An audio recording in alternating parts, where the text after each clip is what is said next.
네, 안녕하세요 여러분. 해소식 마스터 이종구입니다. 드디어 제가 이제 그림 얘기를 시작하려고 하는데요. 이 그림 얘기는 제 수건 사업이기도 하고 가장 보람 있고 의미 있는 일일 수도 있을 것 같습니다. 저는 그림을 배운 적도 없고 뭐 잘 그리지도 못해요. 이제 기술이 뛰어나지 않죠. 하지만 저번에도 제가 설명드렸다시피 그림 그리는 걸 너무 좋아하고 그 시간이 너무 즐겁고, 그리고 제가 그린 그림에 대해서도 너무 만족하고, 다른 사람들한테 보여줄 때도 기분이 좋고 보는 사람도 기분이 좋고. 근데 제가 그림을 객관적으로 남들보다 그림에 대해서 조금 더 많이 한다고 얘기할 수 있는 거는 뭐냐면은, 제가 90년도에 미국에 유학을 갔는데 그때 그 잡지사에서 마케팅으로 일단 잡지를 먼저 집에 보내놓고 무료로 3개월을 보고 마음에 들면은 추가 구독하는 뭐 그런 게 있었어요. 그때 그 잡지사에서 저한테 그 보내준 잡지가 아틴 아메리카는 잡지예요. 그러니까 뭐 20살짜리 애인데 잘못 보낸 거죠. 이제 DB가 뭐 잘못돼가지고. 그래서 그때부터 보기 시작한 거예요. 그러니까 뭐 공짜로 오니까. 그리고 그 당시에는 그 잡지라는 게 이제 귀하던 시절이고 이제 비쌌으니까 그걸 전 봤죠. 계속 90년, 2000년, 2010년, 2020년, 벌써 몇 년이죠? 30년. 그러니까 지난 30년 동안 그 아틴 아메리카가 뭐냐면은 막 그 물론 이제 그 미술 시장에 대한 얘기예요. 무슨 그림이 지금 뜨고 어떤 작가들이 데뷔를 하고 또 유명 작가의 작품이 얼마에 팔리고, 그러니까 이 미국 시장의 그 그림의 그 흐름, 그러니까 상업적인 그림의 흐름에 대해서 감각이 생긴 거죠. 그러니까 그림을 잘 그리는 건 몰라도 어떤 그림을 요즘 사람들이 좋아하는가, 현대 미술이 어떻게 변하는가를 사실 30년 동안 봐온 거예요. 상당히 자신이 있는 거예요. 뭐 객관적으로도 상업적으로도 저는 그림 보는 눈이 좀 있는 거죠. 그 잡지 덕에. 그래서 그 당신이 뭐 미술 교수도 아닌데 왜 갑자기 그림 얘기를 하느냐, 그럴 자격이 있느냐. 저는 자격이 그런 면에서 있다고 봅니다. 왜 누구보다도 더 열심히 현대 그림의 흐름을 봐왔기 때문에. 저가 이렇게 장사를 하게 된 원천도 사실 그림이거든요. 이 에너지, 여기 영감 이런 데서 이제 다 모든 게 비롯되는 거니까. 그래서 그런 차원에서 귀 기울여서 끝까지 영상을 봐주시길 부탁드리겠습니다. 자, 지금 제가 하는 이야기가 그림을 감상하자, 뭐 그림 사라 얘기가 아니잖아요. 여러분한테 그림을 그려라.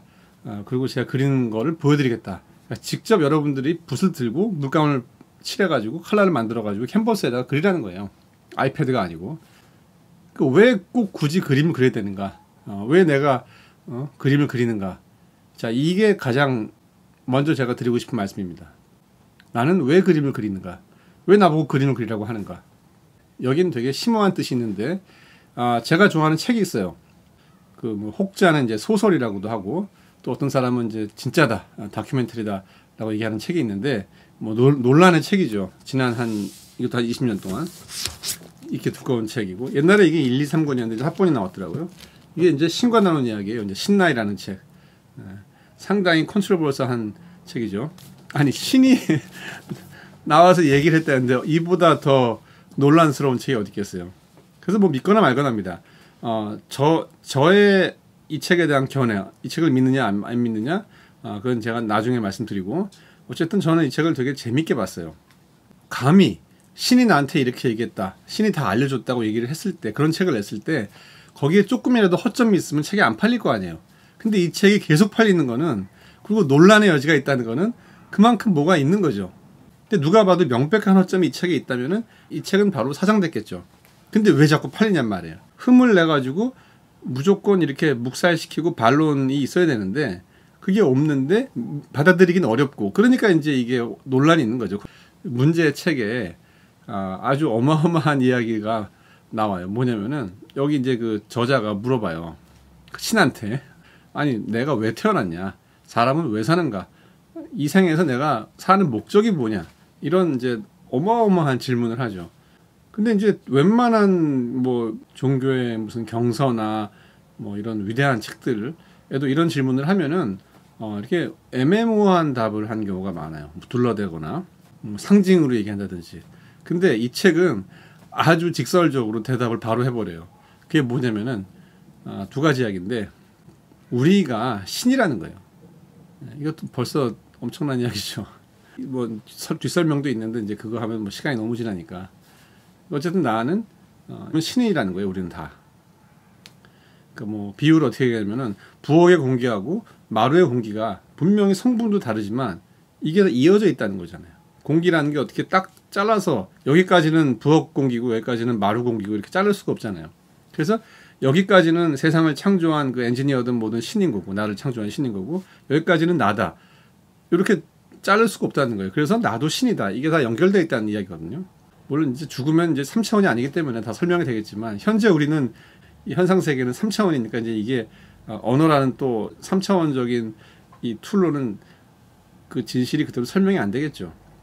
굳이 이제 신이 내려와서 우리의 언어로 그나마 가깝게 설명한 게 바로 이제 이런 비유를 들더라고요. 바닷물 얘기도 하고 이쪽 바닷물하고 저기 뭐 태평양 건너의 바닷물하고 완전 다르지만 성분이 결국 하나의 물 아니냐 이게. 그런 의미에서 나는 이제 신이라는 거야. 우리는 신이다.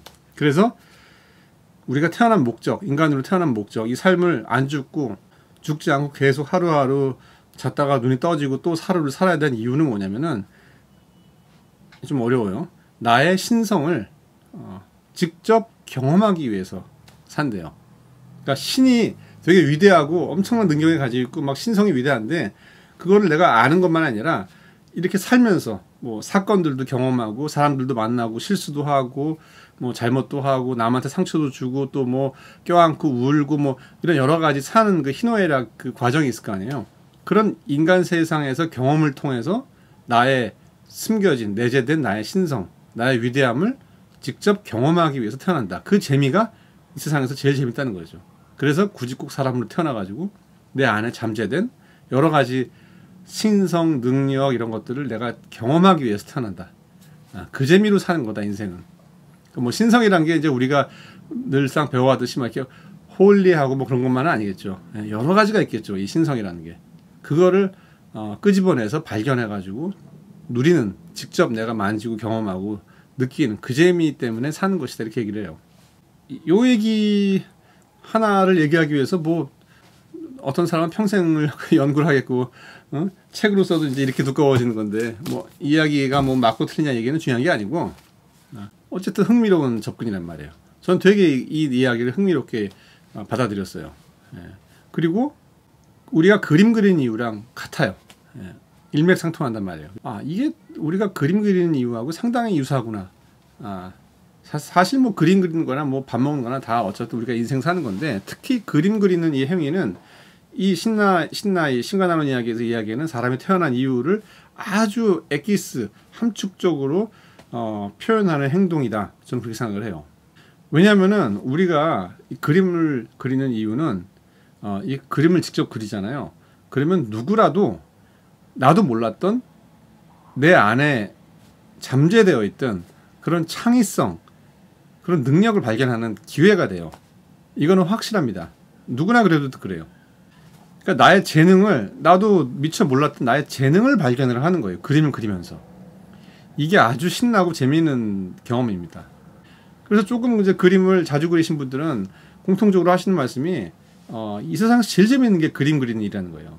그 어떤 뭐 연애보다도 재밌고 무슨 맛있는 밥 먹는 것보다 재밌고 이 그림을 나답게 그릴 때 그때 느끼는 재미가 가장 센 퀄리티와 그 레벨의 재미를 느낀다는 거죠.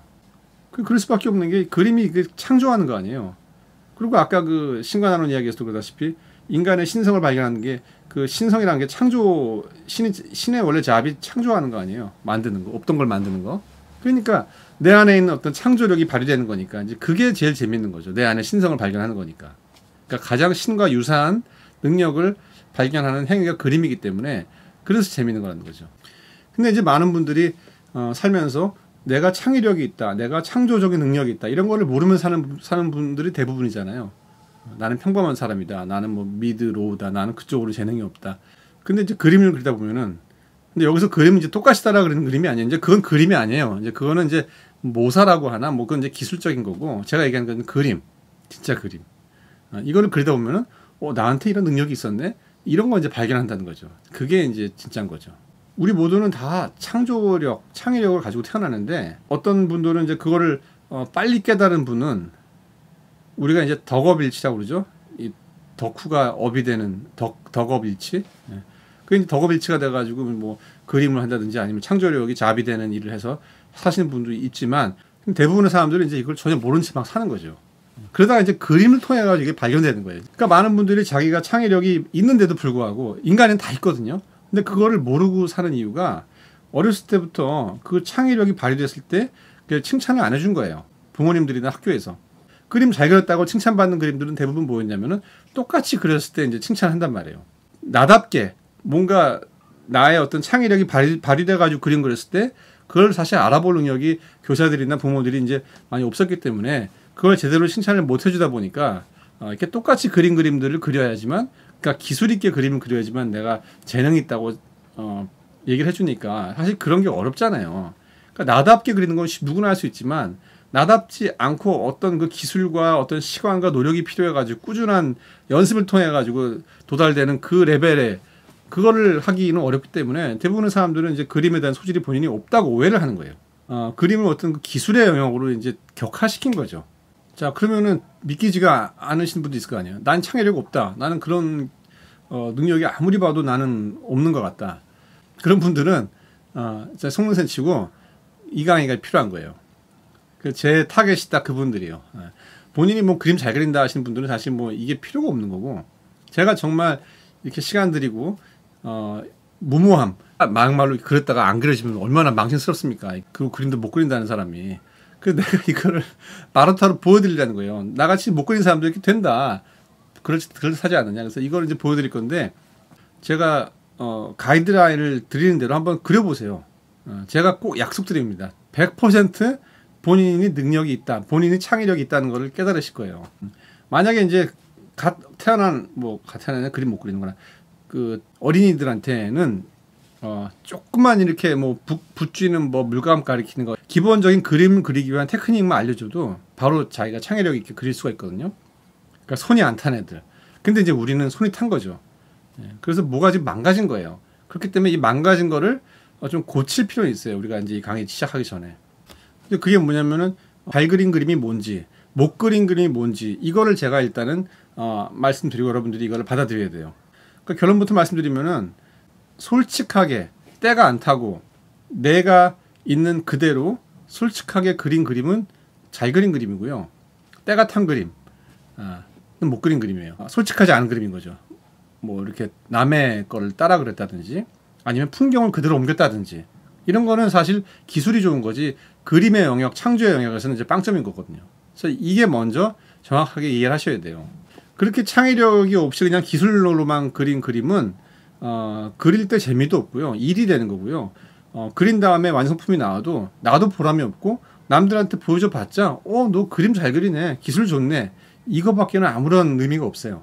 그러니까 물론 이제 기술이란 게 필요한데 기술이란 거는 이런 그림을 완성하기 위한 정말 작은 포션일 뿐이지 없으면 안 되죠. 뭐 칼라 내는 방법이라든지 붓 쓰는 방법 이런 거 좀 배워야지 내가 원하는 대로 이제 내 마음에 있는 걸 드러낼 거 아니에요. 그래서 그거는 어떻게 보면 되게 작은 마이너한 그 부품인 거지 이 기계가 돌아가게 하기 위한 엔진은 아니라는 거죠. 이 엔진은 솔직함이에요. 그 솔직함을 어떻게 내가 표현할 수 있는가. 사실 이런 거는 조금 이제 테크닉이 좀 필요하긴 하죠. 그래서 아무래도 뭐 솔직하게 그림이 나와도 여기 좀 테크닉이 들어가면은 아무래도 좀 보기도 좋고 뭐 누가 돈을 주고 살 수 있는 거고 그러니까 객관적인 밸류가 생기면 더 재밌거든요. 그래서 그런 차원에서 우리가 테크닉이 필요한 거지 사실 이 그림 그리는 실제 재미, 나의 어떤 창조력을 느끼기 위한 그런 재미에서는 사실 테크닉도 필요 없어요. 그래서 이런 의미에서 우리가 어떤 그 좋은 경치가 좋은 데 갔다든지 뭐 어디 가서 그림을 거기서 스케치를 하던 이런 행위를 하는 그 당위성이 우리가 이해가 되는 거예요. 왜냐하면은 우리가 어떤 게 경치를 이렇게 쫙 감상할 때 우리가 사진을 찍는 게 아니라 내가 내 눈과 이 정신과 이런 것들이 주체가 돼가지고 그걸 느끼는 거잖아요. 이게 아니라면은 남이 써준 뭐 여행서라든지 뭐 여행 책 같은 거 있잖아요. 아니면 뭐 인터넷 같은데 그런데 올린 그 여행의 감상 포인트를 내가 가서 확인하는 거, 점검하는 거 이거 외에는 없는 거예요. 그러니까 그거는 여행의 경험이 아닌 거죠. 내 경험이 아니라 남의 경험을 내가 체크하는 것밖에 안 되는 거죠. 아니면은 내가 이 여행지에 왔다, 간다. 난 여기 갔다 온 사람이다. 난 거기 그 나라에 뭐 그거 보고 온 사람이다라는 어떤 나의 그 사회적 그 소셜 레벨을 올리기 위한 어떤 그 사회 활동 정치 활동 그거 이상 이하도 아닌 거예요. 여행지에 갔다는 그 의미가. 가서 경험을 하러 간 건데 나의 어떤 그 신분을 올리기 위한 나의 어떤 사회적 신분을 유지시키기 위한 뭐 그런 거로 갔다는 거는 사실 여행하러 간 건 아니죠. 그 일하러 간 거죠. 그러니까 뭐 제 표현으로는 이제 뭐 소셜 커리어 지수 그거 올리러 간 거예요. 그러니까 뭐 인스타그램에 돈 주고 팔로워 이렇게 뭐 10,000명 한 거랑 똑같은 거죠. 한 10만 원 주고. 누구를 위한 거, 나를 위한 건 아니라는 거죠, 그게.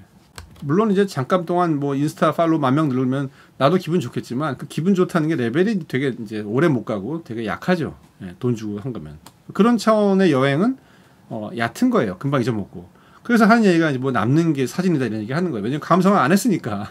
감상 안 했으니까 소셜 밸류 때문에 갔다 왔으니까 소셜 밸류에서 필요한 게 사진이잖아요. 그래서 얘기하는 게 남는 게 사진이다 그거예요. 그러니까 남는 게 나의 그 소셜 지수밖에 없다는 거죠. 그렇기 때문에 정말 어떤 그 풍경을 내가 감상한다는 거는 나의 특성 있는 그대로 그 순간을 내가 경험을 해야 되는 거죠. 그 데이비드 호크니도 계속 이런 얘기 하잖아요. 그림 그릴 때 계속 생각하는 게 나는 지금 뭘 보고 있는가. 사진 찍는 얘기 아니잖아요. 지금 나는 여기서 무엇을 보고 있는가, 무엇을 느끼고 있는가. 이거를 계속 고민하잖아요, 그 사람은. 그래서 여러분이 어떤 풍경을 볼 때 혹은 뭐 어떤 생각이나 감성에 빠져 있을 때 그 총체적인 그 경험을 3차원적인 그림으로 뭐 2차원적이든 3차원이든 이리로 트랜스퍼 시키는 거. 그게 바로 그림 그리는 행위인 거예요. 그 경험의 느낌을 이런 그림이라는 형태로 이걸 옮기는 작업. 그게 그림이란 거죠. 그러려면 당연히 이 경험이 있어야 되죠. 이 경험을 내가 느껴야 되는 거고. 그래서 이 트랜스퍼하는 그 창조 행위를 그림이라고 저는 표현을 하는 거예요. 그래서 여러분은 경치를 볼 때 카메라 찍듯이 그거를 정보를 이렇게 착각해서 온 게 아니잖아요, 머릿속에.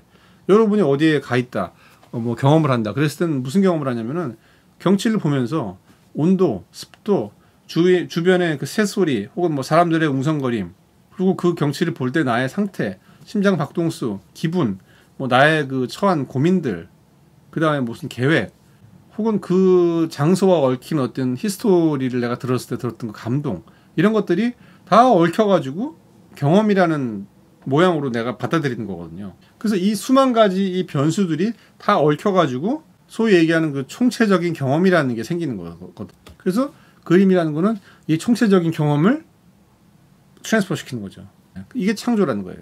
그러니까 우리는 어떻게 보면 조금 잘못되고 왜곡된 그런 정보라든지 그런 가이드라인을 통해 가지고 그림은 이렇게 그리면 안 되고 이렇게 그려야지 잘 그린다는 거를 이제 잘못 배운 거죠.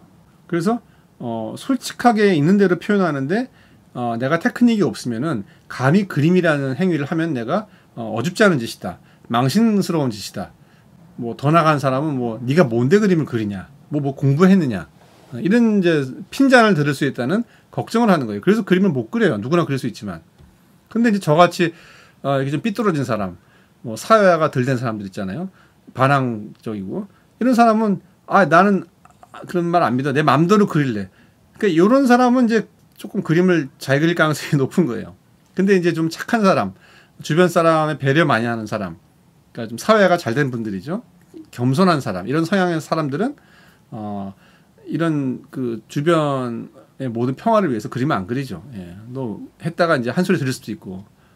그래서 일단 오늘은 좋은 그림이 뭔지, 나쁜 그림이 뭔지를 먼저 개념을 좀 설명을 해드리고, 그 다음에 아무래도 영상을 집에서 찍어야 될 것 같아가지고 화실에 있는 이 큰 이젤 같은 걸 못 갖고 오기 때문에 제가 이제 간이 이젤하고 캔버스를 몇 개 샀어요. 그래서 그게 이제 오고 있고, 가발도 지금 저기 있어요. 가발 써봤는데 바브로스 같지는 않고 무슨 이벤트 하는 아저씨 같은데 뭐 어쩔 수 없어요. 지금 그거 기다리다가 너무 늦어지니까. 그래서 이제 준비는 다 돼서 이제 그릴 텐데 그 전에 일단 오늘 이제 그 개념 얘기를 좀 하고 이론 얘기를 좀 하고 그 다음에 그 사이에 여러분들한테 제가 방금 설명드릴 식으로 그려진 그림들을 좀 먼저 보여드리려고 그래요. 왜냐하면은 이제 그 현대미술 그 시장에는 이렇게 솔직히 그린 거가 당연히 중요한 거고, 근데 이제 여기에 좀 고도의 테크닉과 연습이 들어가서 있는 그림도 있고 또 아닌 그림도 있어요. 그러니까 우리는 사실 이 테크닉한 그림들은 그리기가 어렵잖아요. 우리가 이거 따라하기 힘드니까. 이거는 이제 좀 이게 어불한 사람들인 거고. 근데 이런 테크닉이 없이도 솔직한 그림의 그 아이디어, 만 가지고도 잘 팔리는 그림도 있어요. 인정받고 이 화계에서. 그래서 이 그림들을 여러분들한테 보여드리면은 여러분들이 도움 되실 거예요. 왜냐하면 그 그림은 여러분도 그릴 수 있거든요. 그러니까 그 그림을 똑같이 따라 그리는 게 아니라 저것도 그림 되는구나. 나도 할 수 있겠네. 이제 그런 자신감을 줄 수 있는 그림들이에요. 근데 물론 이제 하다 보면 또 그렇게 비슷하게 돼요. 예. 사실 또 이 모방이란 게 또 창조에서 없을 수도 없거든요. 그러니까 솔직하게 내가 표현을 하려고 하는데 그 테크닉을 뭐 딴 사람이 뭐 재밌는 테크닉을 썼으면 이제 그걸 내가 이제 모방을 해가지고 하기도 하고 그러다가 이제 점점 내 포션이 커지는 거죠. 그러니까 모든 창조가 그래요. 처음에는 그 작가들도 뭐 세잔느라든지 뭐 유명한 그 작가가 이제 훌륭한 분이 있으면 전부 다 그걸 따라 그리는 거예요. 그러다가 점점 그 세잔느 풍이 점점 줄어들고 내 오리지널리티가 좀 늘어나죠. 그러니까 내가 이제 세잔느를 해석을 한 거죠. 그러다가 이제 남한테 보여줬을 때도 세잔느 티가 안 날 때 그때 이제 사람들한테 공표를 하는 거죠. 이런 식으로 이제 창조가 이루어지는데 근데 이 과정도 재밌거든요. 내가 화풍을 모방하는 거지 그 메시지라든지 그 솔직함을 모방하는 건 아니잖아요. 자, 그래서 이런 그림을 한번 우리가 먼저 볼까요? 제가 이제 구글 포토에다가 이제 그림들을 주로 인스타나 이런 데서 제가 이제 이렇게 많이 캡처했는데 그 그림을 보면서 제가 감상 포인트라기보다는 그림 그리는 포인트 그걸 제가 한번 설명을 해드려 보겠습니다.